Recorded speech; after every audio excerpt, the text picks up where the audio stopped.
Hello friends, मैं Aryan Shukla business advisor YouTube channel business advisor 009 पर आपका स्वागत करता हूं। आज हम बात करेंगे कि व्यावसायिक कार्यों का सिलेक्शन किस आधार पर किया जाता है। किस आधार पर किया जाता है। नंबर एक पर तो बात आती है कि ये किस आधार पर करना चाहिए। नंबर एक पर तो कॉस्ट के आधार पर सिलेक्शन करना चाहिए। जिसकी कॉस्ट कम से कम आए उन कार्यों को सेलेक्ट करना चाहिए। जिन कार्यों को करने में हमारी जो दैनिक कास्ट है या फाउंडेशन कास्ट है वह कम से कम आए।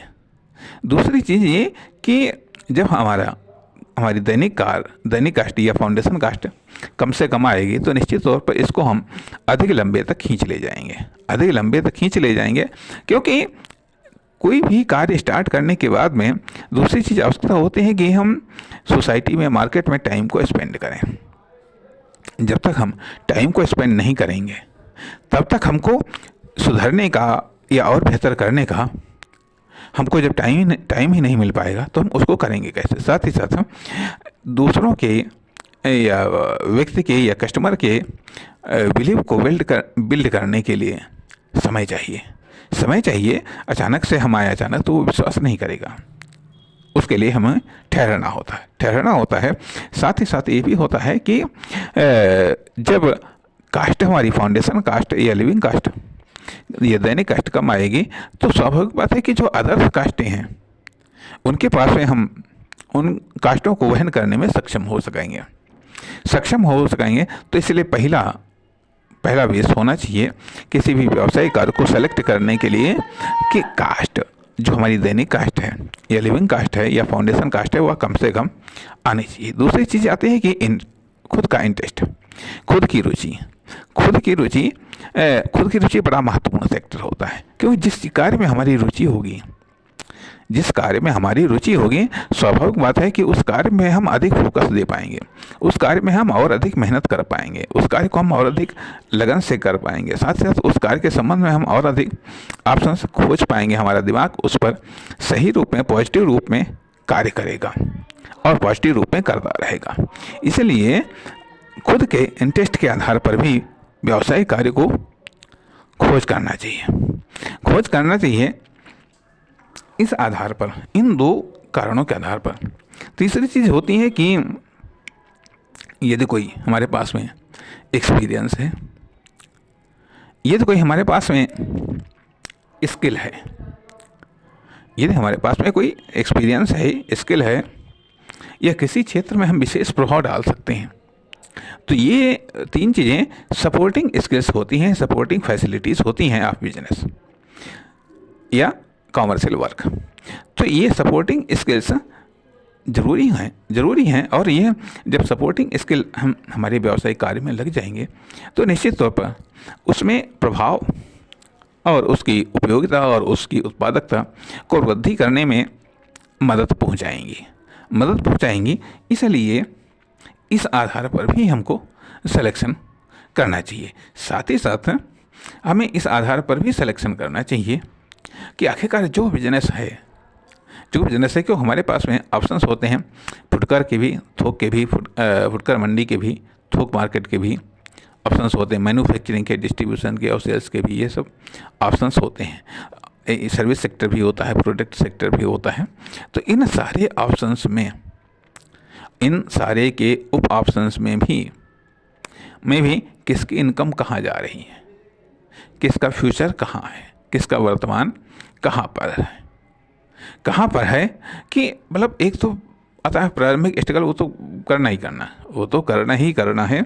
लेकिन यदि हम इन चीज़ों पर भी सेलेक्ट कर लेते हैं, इन चीज़ों के आधार पर भी यदि हम सिलेक्शन कर लेते हैं तो निश्चित तौर पर हम किसी शायद थोड़ा सा और लंबी दूरी तक जा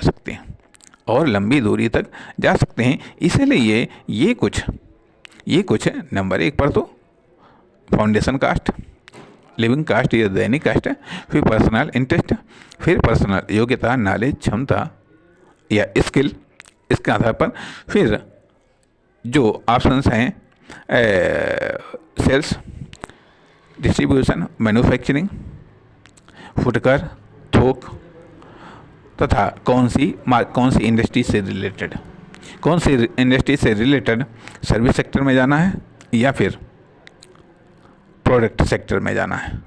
तो इन चीज़ों के आधार पर हमें सिलेक्शन करना चाहिए। अर्थात पहले भाग में बात कर चुके कि खोज हमको कहाँ कहाँ करनी चाहिए, खोज हमको कहाँ कहाँ करनी चाहिए और सिलेक्शन किस आधार पर करना चाहिए, किस आधार पर करना चाहिए। ये तो मान लिया हमने कास्ट के आधार पर, कास्ट अधिक आ रही है, कास्ट अधिक आ रही।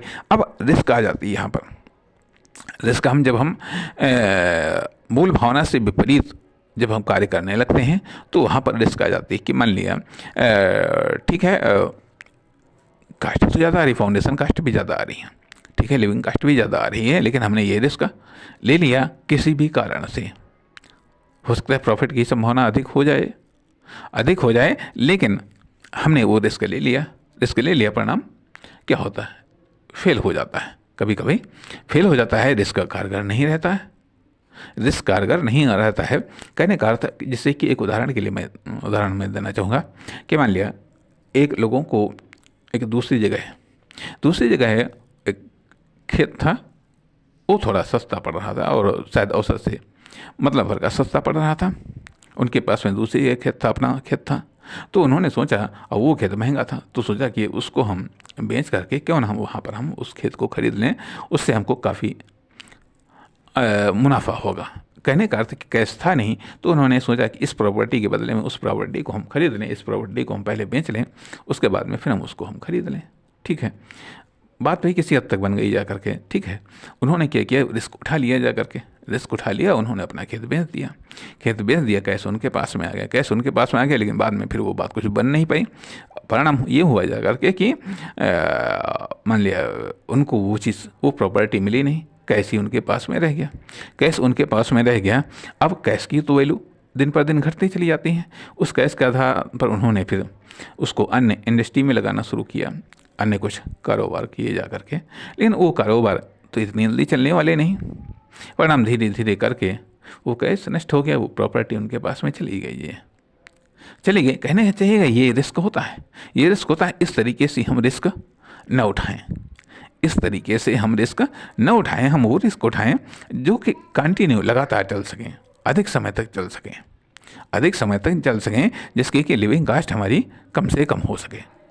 इसलिए किसी व्यावसायिक कार्य को सिलेक्शन करने में इन चीज़ों का महत्वपूर्ण रोल होता है और इन चीज़ों के आधार पर ही हमें किसी व्यावसायिक कार्य का सिलेक्शन करना चाहिए। नमस्कार, धन्यवाद।